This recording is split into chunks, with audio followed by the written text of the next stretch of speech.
श्रुति और अर्जुन की शादी को 1 महीना हो चुका था।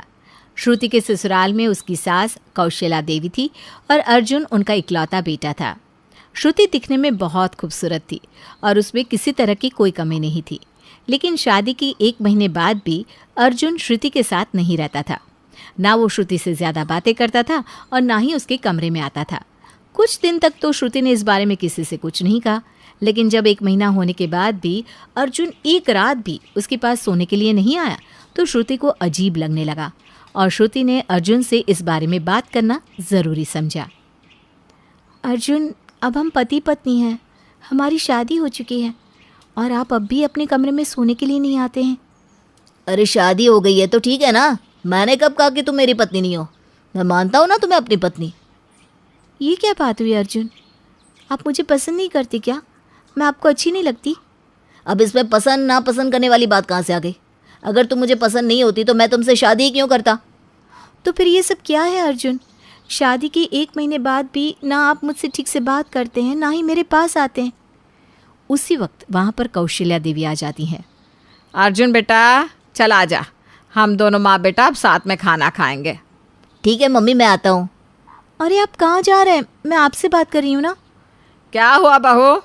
वो मेरा बेटा है, मेरे बुलाने से नहीं आएगा तो किसके बुलाने से आएगा? और तुम्हें कोई परेशानी है क्या अगर मेरा बेटा मुझसे बात करता है तो? नहीं नहीं मम्मी जी, वो बात नहीं है, लेकिन आप भी जानती है ना कि बहुत कुछ गलत हो रहा है। क्या गलत हो रहा है? साफ साफ क्यों नहीं कह देती?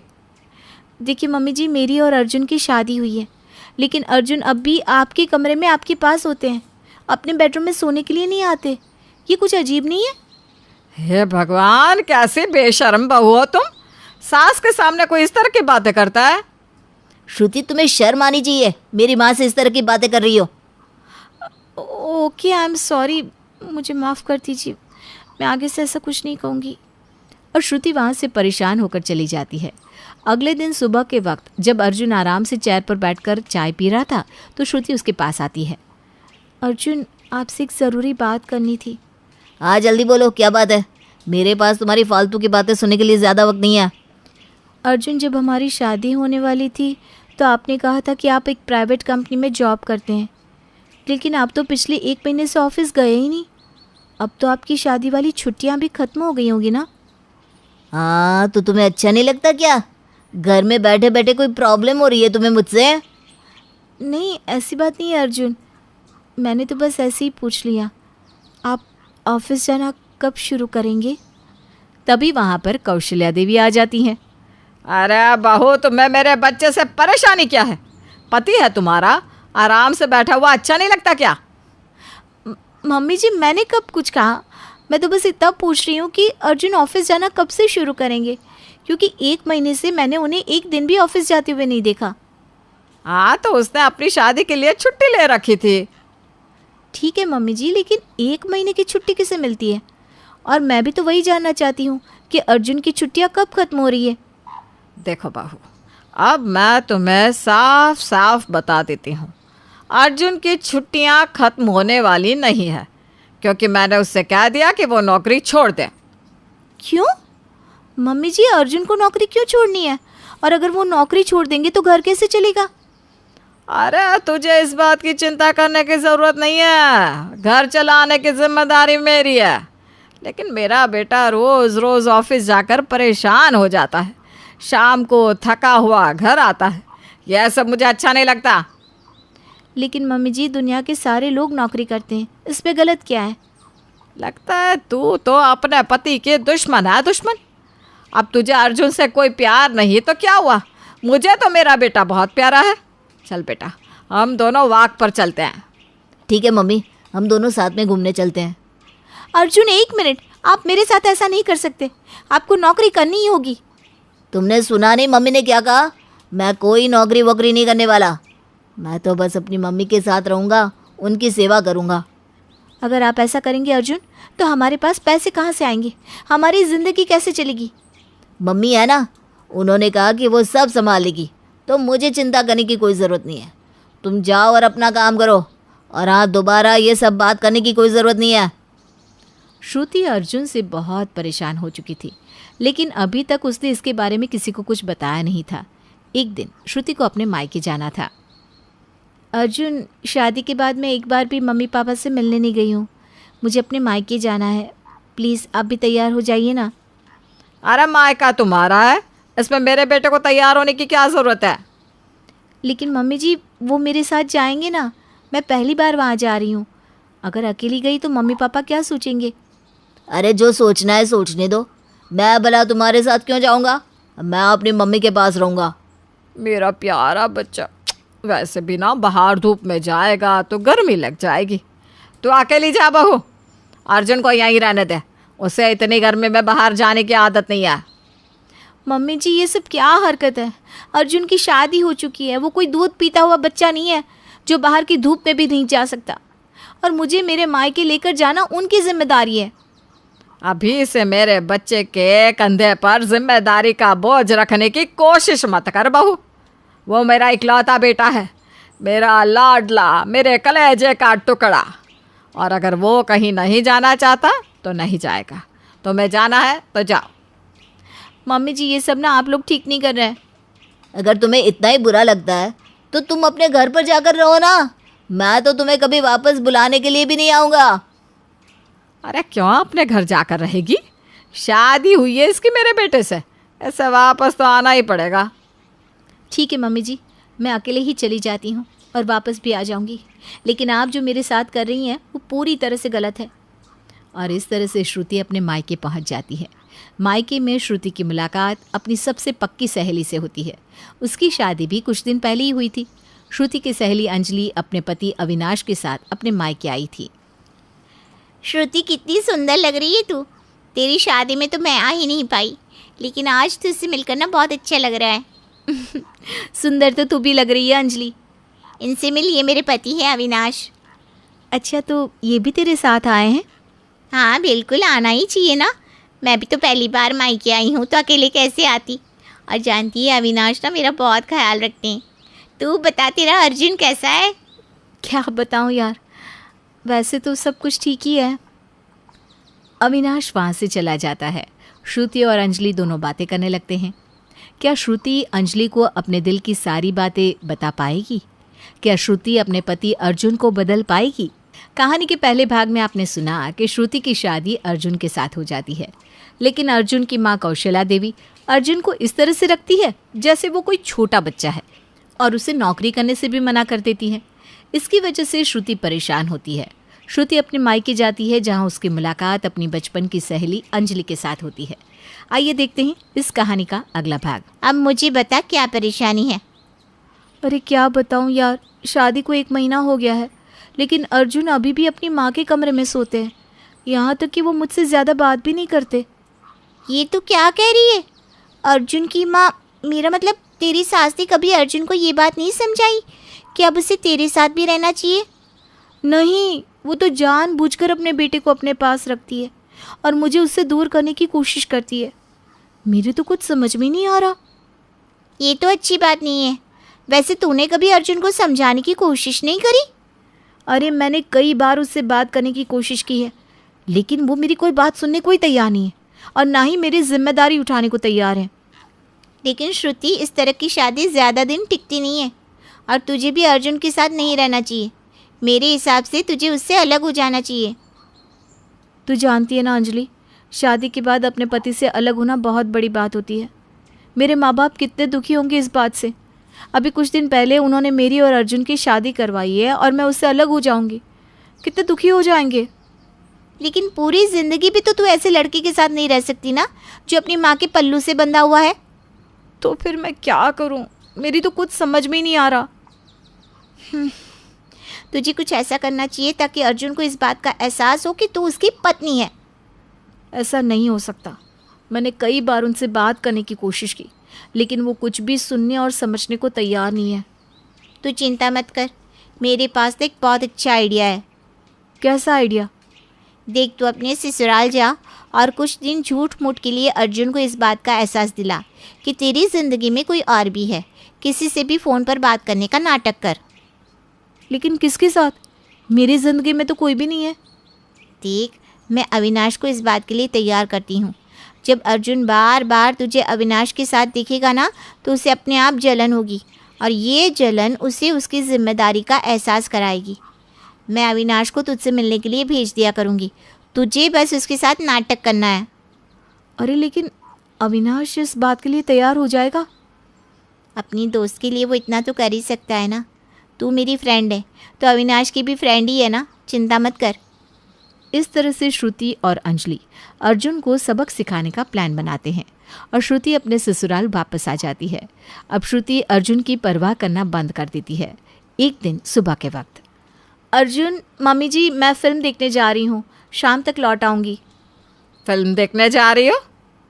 ठीक है, अकेले ही जाओ, मेरा बेटा तो तुम्हारे साथ जाएगा नहीं, उससे तो आज मुझे अपनी किटी पार्टी में लेकर जाना है। हाँ मम्मी जी, मैं भी यही चाह रही थी कि अर्जुन आपके साथ ही जाए।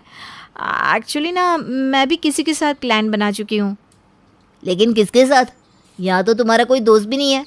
अरे है ना, आपको नहीं पता तो क्या हुआ, अभी थोड़ी देर बाद आएगा, आप खुद देख लेना। थोड़ी देर के बाद अविनाश बाइक लेकर श्रुति को लेने के लिए आता है। कौशल्या और अर्जुन दोनों ही श्रुति और अविनाश को साथ में जाते हुए देखते हैं और उनके जाने के बाद, अरे मम्मी ये क्या बात हुई? श्रुति ऐसे किसी और के साथ मूवी देखने चली गई? मैं उसका पति हूँ। अरे तू क्यों चिंता करता है बेटा, तेरी माँ तेरे साथ है ना, चल तू मेरे साथ। अगले दिन शाम के वक्त अविनाश फिर से श्रुति के घर आता है। हाय श्रुति, कैसी हो? मैंने आज रात की लेट नाइट शो के टिकट्स बुक करवाए, चलो हम साथ में चलते हैं। अरे लेकिन तुम हो कौन? अर्जुन, आपको इससे क्या मतलब? वो कौन है? वो मेरा दोस्त है, मैं उसके साथ शो देखने जा रही हूँ। एक बार फिर से श्रुति और अविनाश वहाँ से चले जाते हैं। अब अर्जुन को धीरे धीरे इस बात का बुरा लगने लगता है। एक दिन शाम के वक्त जब श्रुति घर लौट कर नहीं आई तो अर्जुन बेचैन होने लगा। अरे क्या बात है, क्यों यहाँ से वहाँ भटक रहा है? आराम से बैठ क्यों नहीं जाता? जा मेरे लिए चाय बना कर ला। मम्मी आजकल हर दिन श्रुति उस अविनाश नाम के लड़के के साथ घूमने जाती है और मुझे ये सब अच्छा नहीं लगता। अरे तो जाने देना, तेरे पास तेरी माँ है ना, तुझे किस बात की परवाह? अब तो कुछ भी नहीं समझती माँ, इस तरह मेरी बीवी किसी और के साथ घूमे मुझे बिल्कुल अच्छा नहीं लगता। देर रात श्रुति घर लौट कर आती है और अपने कमरे में जाकर फ़ोन पर अविनाश के साथ बात करने का नाटक करने लगती है। हाय, कैसे हो? तुमसे मिलकर ना मुझे बहुत अच्छा लगता है, ऐसा लगता है जैसे मेरी ज़िंदगी कितनी खूबसूरत है। उसी वक्त अर्जुन कमरे में आता है। अर्जुन को वहाँ पर देखकर श्रुति चौंक जाती है। किससे बात कर रही हो तुम फ़ोन पर? मैं पति हूँ तुम्हारा, मेरे रहते तुम किसी और के साथ घूमने फिरने जाती हो, तुम्हें शर्म नहीं आती? अरे आप आज इस कमरे में क्या कर रहे हैं अर्जुन? आपको तो अपनी माँ के पास जाना चाहिए। क्यों? तुम मेरी पत्नी हो, मैंने तुमसे शादी की है और इस नाते इस कमरे में रहने का अधिकार मुझे भी है। अर्जुन की बात सुनकर श्रुति मन ही मन मुस्कुराने लगती है। उसे समझ में आ जाता है कि अंजलि और उनकी प्लानिंग का असर अब अर्जुन पर हो रहा था। लेकिन अर्जुन, एक बात कहूँ, अब आप मुझे पसंद नहीं है। ना तो आप नौकरी करते हैं और ना ही मेरे साथ टाइम स्पेंड करते हैं, इसलिए मैंने सोच लिया है कि मैं अविनाश के साथ रहने के लिए चली जाऊंगी। लेकिन मैंने तुमसे शादी की है, तुम ऐसे किसी और के साथ नहीं रह सकती। लेकिन मैंने अपना डिसीजन ले लिया है और मैं अब अपना फैसला नहीं बदलने वाली। उस रात अर्जुन श्रुति के साथ उसी कमरे में सोता है। अगली सुबह जब श्रुति सोकर उठती है तो देखती है कि अर्जुन ऑफिस के लिए तैयार हो रहा था। अरे क्या बात हो गई, कल रात को तुम मेरे कमरे में भी सोने नहीं आया और अब सुबह सुबह ऑफिस के लिए तैयार क्यों हो रहा है? इस श्रुति ने तेरे ऊपर कोई जादू टोना तो नहीं कर दिया? कोई जादू टोना नहीं किया मम्मी, लेकिन मुझे अपनी जिम्मेदारी समझनी होगी। मेरी शादी हो चुकी है और मुझे अपनी पत्नी के खर्चे और अपना घर चलाने के लिए नौकरी करनी पड़ेगी। ज़रूर ये तेरी बीवी का ही काला जादू है जिसकी वजह से तू नौकरी करने जा रहा है, वरना मेरे बेटे को ऑफिस में जाकर नौकरी करने की क्या ज़रूरत? जब पत्नी अपने पति का साथ देने को तैयार नहीं तो मुझे तो कुछ करना पड़ेगा ना। वैसे भी श्रुति ने मुझे छोड़ने का फैसला ले लिया है। माँ, कम से कम नौकरी करके मैं अपना मन तो लगा सकता हूँ। उसी वक्त श्रुति वहाँ पर आती है। आई एम सॉरी अर्जुन, लेकिन मैंने आपसे जो कुछ भी कहा था वो सब झूठ था। मैं बस आपको आपकी जिम्मेदारियों का एहसास दिलाना चाहती थी और इसीलिए मैंने अविनाश के साथ ये सब करने का नाटक किया। माफ़ी तो मुझे मांगनी चाहिए श्रुति, मेरी गलती थी, लेकिन आज के बाद ऐसा कभी नहीं होगा। मैं तुम्हें अपनी पत्नी की तरह रखूँगा और तुम्हारी सारी जिम्मेदारियां भी उठाऊंगा। अरे बिंदु, आज घर में बहुत काम है, आज तुझे स्कूल जाने की जरूरत नहीं है। लेकिन दादी, आज तो स्कूल में मेरा टेस्ट है। अरे एक दिन स्कूल नहीं जाएगी तो ऐसी कौन सी तेरी कलेक्टर की पढ़ाई छूट जाएगी। वैसे भी मैं देख रही हूँ आजकल तो बड़ी ढीठ हो गई है। अपनी दादी की बातें सुनकर बिंदु नाराज हो जाती है। तभी उसकी माँ कहती है, अरे बिंदु, इतनी छोटी बात पे मुंह फुलाने की क्या जरूरत है। दादी बिल्कुल सही कह रही हैं। लड़कियों को तो घर के काम काज सीखना चाहिए। अरे बहू, रमेश के लाड़ प्यार ने इसे बिगाड़ रखा है। कम से कम तू तो मेरी बात समझती है। अच्छा, मेरी पूजा का समय हो गया है, मैं पूजा करने जा रही हूँ। इतना कहकर रमेश की माँ वहाँ से चली जाती है। इस तरह बिंदु की दादी और माँ दोनों अक्सर उसे घर के कामों में ही उलझा कर रखते थे। कुछ दिनों के बाद राजू और बिंदु के 10वीं के रिजल्ट्स आते हैं। दोनों बच्चे दादी को अपना अपना रिपोर्ट कार्ड दिखाते हैं। शाबाश मेरे लाल, तू तो बड़े अच्छे नंबरों से पास हुआ है। तभी बिंदु कहती है, दादी, मैं भी अच्छे नंबरों से पास हुई हूँ। रमेश की माँ बिंदु को अनदेखा करते हुए कहती है, हाँ हाँ ठीक है, अभी यहाँ खड़ी क्या कर रही है, सुन लिया मैंने। जाकर मेरे लिए चाय बना कर लिया। बिंदु उदास होकर चाय बनाने किचन में चली जाती है। तभी राजू कहता है, दादी, मैं क्रिकेट के कोचिंग सेंटर में एडमिशन लेना चाहता हूँ। अरे वाह राजू बेटा, ये तो तूने बड़ी अच्छी बात कही।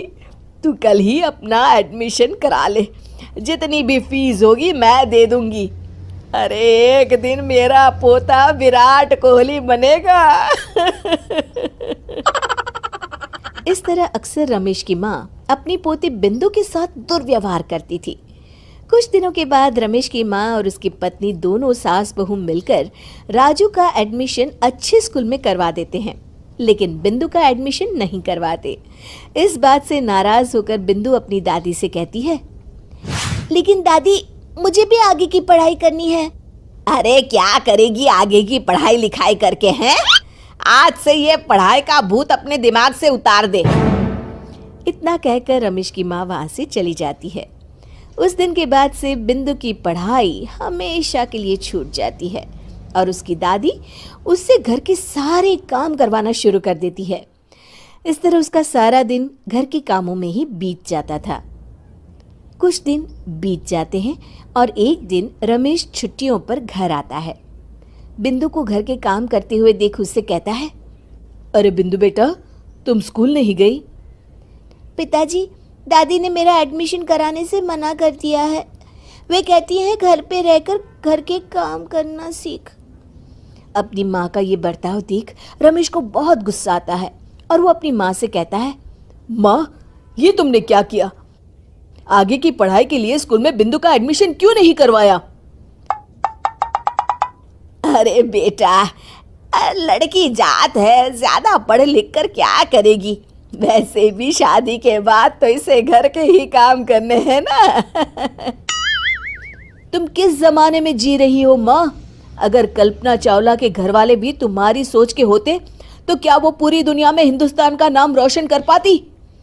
इसका स्कूल छुड़वाकर तुम इसका भविष्य बर्बाद कर रही हो, लेकिन मेरे रहते ऐसा नहीं होगा। बिंदु बेटा, कल ही तुम्हारा एक अच्छे स्कूल में एडमिशन करा दूंगा। तुम जितना चाहे उतना पढ़ो। मेरे होते हुए तुम्हें किसी बात की चिंता करने की जरूरत नहीं है। अपने पिता से हौसला पाकर बिंदु खुश हो जाती है और कहती है, जी पापा, मैं खूब मन लगाकर पढ़ाई करूंगी और बड़ी होकर डॉक्टर बनूंगी। ये हुई ना बात, शाबाश मेरी बेटी।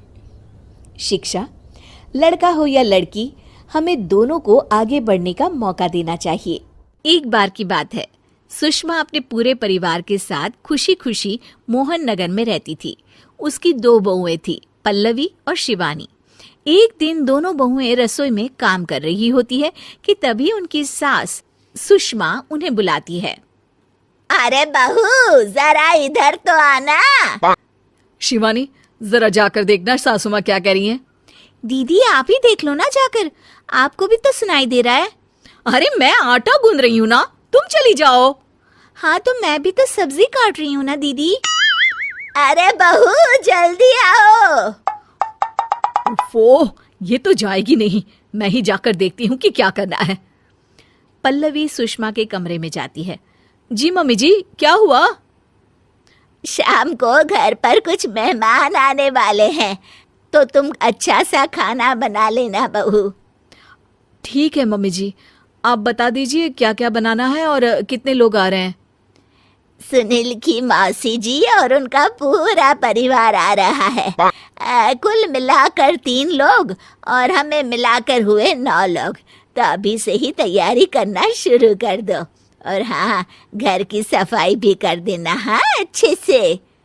जी मम्मी जी, सब काम हो जाएगा, आप चिंता मत कीजिए। पल्लवी शिवानी को घर में मेहमान आने वाले हैं इसके बारे में बताती है।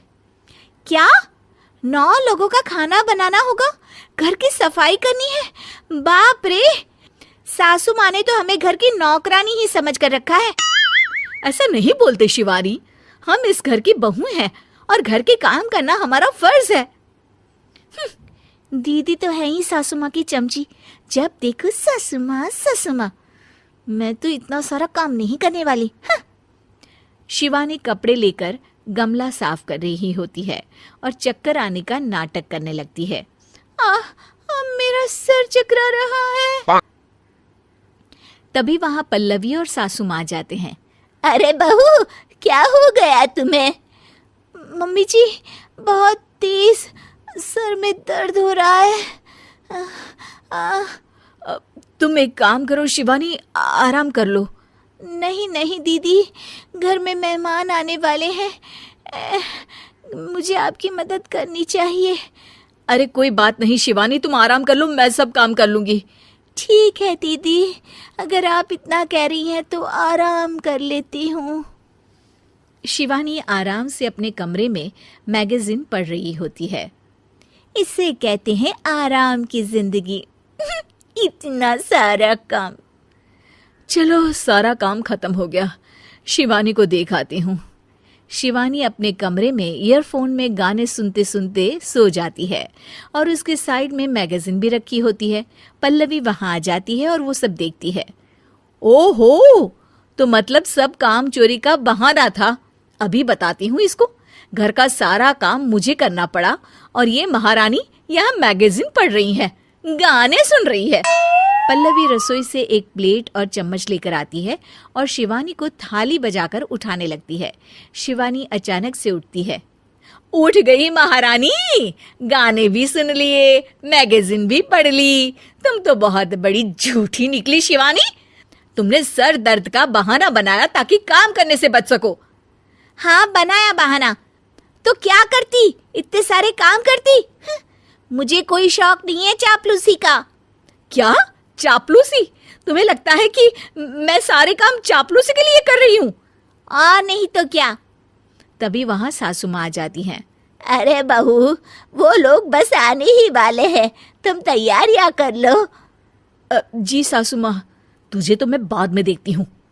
सब खाना खाने बैठते हैं और खाना शुरू करते हैं। तभी सुनील की मौसी बोलती है। वाह भाई वाह, खाना तो बहुत ही अच्छा बना है सुषमा जी, एक एक चीज में क्या स्वाद है। ये सुनकर शिवानी मुंह बना लेती है। उसे अपनी जेठानी की इतनी तारीफ रास नहीं आती। आपकी बहुएं तो बहुत ही अच्छा खाना बनाती हैं। हाँ बनाती तो दोनों ही अच्छा है, पर आज ना ये सारा खाना बड़ी बहू ने बनाया है। छोटी बहू की तबीयत ठीक नहीं थी, सो इसलिए। मानना पड़ेगा सुषमा जी, आपकी बड़ी बहू तो बहुत ही गुणवान है। पल्लवी की तारीफ सुनकर शिवानी को जलन होती है। पल्लवी ये सुनकर खुश हो जाती है और शिवानी की तरफ देखकर उसे चिढ़ाती है। कुछ देर बाद मेहमानों के जाने का वक्त हो जाता है। मौसी जी सबके लिए उपहार लाई होती है। वो सबको शगुन के पैसे देती हैं और अंत में पल्लवी के पास आती है। तुम्हारे लिए शगुन का लिफाफा तो है ही, पर बहू तुम्हें एक और उपहार भी मिलेगा इतना अच्छा खाना बनाने के लिए। मौसी अपने सोने के कंगन निकालकर पल्लवी को पहना देती है। ये लो, ये मेरे मनपसंद कंगन है, अब से ये तुम्हारे हुए।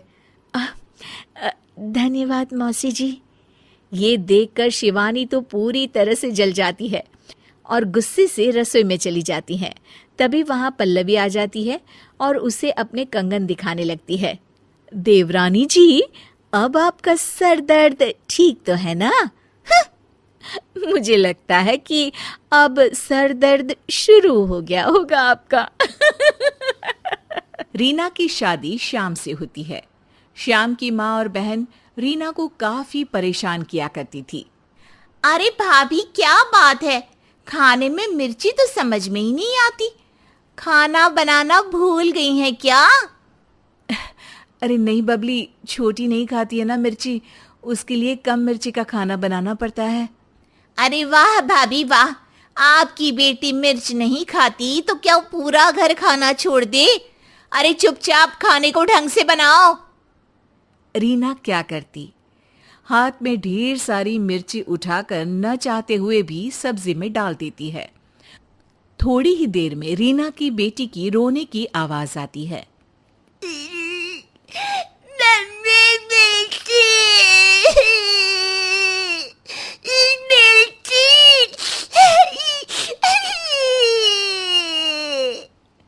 रीना भागकर किचन से बाहर आती है। अरे बबली, तुमने छोटी को ये सब्जी क्यों दी? इसमें मिर्ची है, मैंने कहा तो था कि वो मिर्ची नहीं खाती है। अरे वाह जी वाह, बड़ी जुबान चल रही है तेरी, हैं? मेरी बेटी से ऐसे बात करने की हिम्मत कैसे हुई? बुआ है, थोड़ा सा कुछ खिला दिया तो इतना हंगामा।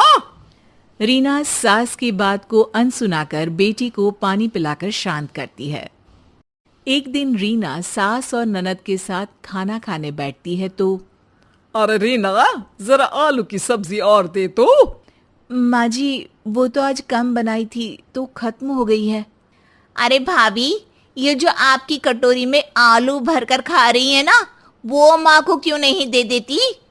अरे हाँ बहू, ये साथ बैठकर खाना खाने की आदत छोड़ दे। कुछ कम पड़ जाए तो क्या हम खाना भी ठीक से ना खाए? सबके खाने के बाद खाना खाया करे। बेचारी रीना अगले दिन सारा काम निपटा, सबको खाना खिला, बर्तन धोकर 2 रोटी खाने को बैठती है कि तभी डोरबेल बजती है। भाभी, बैठकर खाना ठूस रही हो, जरा उठकर देख भी तो लिया करो कि कौन है दरवाजे में। दिख नहीं रहा, मैं टीवी देख रही हूँ। बेचारी रीना खाना छोड़कर जैसे ही दरवाजा खोलती है, सामने उसकी बचपन की सहेली खड़ी होती है। अरे सीमा, वो उसे गले लगा लेती है। अरे रीना, ठीक है, सहेली आई है तो खाना मत छोड़ देना। राशन महंगा है, फेंकने के लिए खाना नहीं बनता हम लोगों के घर। रीना की सहेली सास की बात सुनकर हैरान सी रह जाती है। चल मेरे कमरे में चाय बनाती हूँ। तभी सास की आवाज आती है। अरे सुन, छोटी की बोतल में जो दूध बचा है उसी से बनाना चाय। ये नहीं कि हमारी चाय की दूध से अपनी सहेली को चाय पिला दे। रीना की सहेली को सास की बात पर बहुत गुस्सा आता है। ये क्या हो गया रीना? क्या तुम ऐसी हो गई हो? सास की इतनी बातें कौन सहता है? अरे छोड़ ना, जाने दे, क्या बोलूं, पति भी नहीं सुनते, वही सुन लेते तो मुझे इतना नहीं सहना पड़ता। अरे पर तू तो पढ़ी लिखी समझदार है ना, तो अकेली ही काफी है इन लोगों को जवाब देने के लिए। तेरी बेटी के साथ कोई ऐसा करे तो? चल ना, कोई बात नहीं। रीना की सहेली उससे मिलकर चली जाती है। लेकिन एक दिन सास रीना पर चिल्ला रही होती है। अरे नमक कितना डाला है खाने में? मेरा बेटा तो फ्री का कमा रहा है ना, जो तू रोज रोज खाना बिगाड़ रही है। अरे मर क्यों नहीं जाती? मेरे बेटे को छुटकारा तो मिल जाए तेरे जैसी बीवी से। कोई दूसरी शादी करके अच्छी वाली ले आएगा। तभी वहां रीना के पिता आकर खड़े हो जाते हैं। अरे पापा, आप एक फोन तो कर देते, अचानक कैसे? अचानक नहीं आता तो पता कैसे चलता कि तेरी कद्र इन लोगों ने नौकरानी से कम नहीं रखी है। अरे भाई साहब, आप तो गलत समझ रहे हैं। हाँ पापा, बस छोटी सी बात थी, नमक ही तो कम था। हाँ बेटा, छोटी सी ही बात में जब ये लोग तेरा ये हाल करते हैं तो बड़ी बात में क्या करेंगे। मैं इतना काबिल हूं कि अपनी बेटी और नाती को पाल सकूं। चल सामान पैक कर और घर चल। रीना अपनी बेटी के साथ पापा के घर चली जाती है। शाम को जब उसका पति घर आता है, अरे बेटा, तेरी बीवी ने तो आज अपने पिता को घर बुला लिया था। इतना भला बुरा बोलकर अपने पापा के घर चली गई। बोल रही थी हिम्मत मत करना मेरे घर आने की और ना ही फोन करने की। हाँ भैया, माँ सही बोल रही है। पति को रीना के बिना घर अच्छा नहीं लगता, लेकिन माँ की बात को सच मानकर वो रीना को कोई फोन नहीं करता। लेकिन एक दिन उसे अपनी बेटी की याद आती है और वो ऑफिस के बाद रीना के घर चला जाता है। अरे दामाद जी, आइए आइए। बेटी भागकर पापा के गले लग जाती है। पापा, आपको मेरी याद नहीं आती थी? आती थी बेटा, तभी तो पापा आपसे मिलने आए हैं। लेकिन आप यहाँ क्यों आ गई हैं? बेटा, मैंने अपनी बेटी को चुप रहने का संस्कार दिया है, लेकिन वो तुम्हारी पत्नी भी है। उसकी खुशी का ख्याल रखना चाहिए तुम्हें। जी, मैं समझा नहीं, आप क्या कहना चाहते हैं? तभी बेटी बोल पड़ती है। पापा, आप दादी के घर जाइए, वरना वो आपको भी डांट देगी। क्यों बेटा, दादी क्यों डांटेंगी मुझे? वो मम्मी को बहुत डांटती थी। मम्मी अकेली में रोती थी। बच्ची की बात सुनकर वो हैरान रह जाता है। बेटा, मम्मी कहाँ है? बेटा, वो अपने कमरे में है, अभी बुला देता हूँ। नहीं नहीं पापा, मैं ही कमरे में चला जाता हूँ। श्याम रीना के पास जाता है। उसे देखकर रीना बहुत खुश हो जाती है। श्याम रीना का हाथ पकड़कर कहता है, क्या हुआ था? एक बार मुझसे तो डिस्कस करती। बस अपने लिए पति के मुंह से दो प्यार के बोल सुनकर रीना जोर जोर से रोने लगती है और श्याम को सारी बात बता देती है। तुम 2 दिन यहीं रुको, अपना सारा सामान पैक कर लेना, मैं परसों आकर तुम्हें ले जाऊंगा। श्याम घर जाता है और माँ से कहता है, माँ, मैं अपनी बीवी और बच्ची के साथ दूसरे मकान में शिफ्ट हो रहा हूँ। ये घर तुम्हारे और पापा का है, कोई ज़रूरत हो तो उस घर में आ सकती हो। हैं? अच्छे कान भर दिए उसने तेरे। माँ, अब कितना जहर उगलोगी तुम? फिर क्या था, श्याम बीवी बच्ची के साथ एक नई जिंदगी की शुरुआत करता है।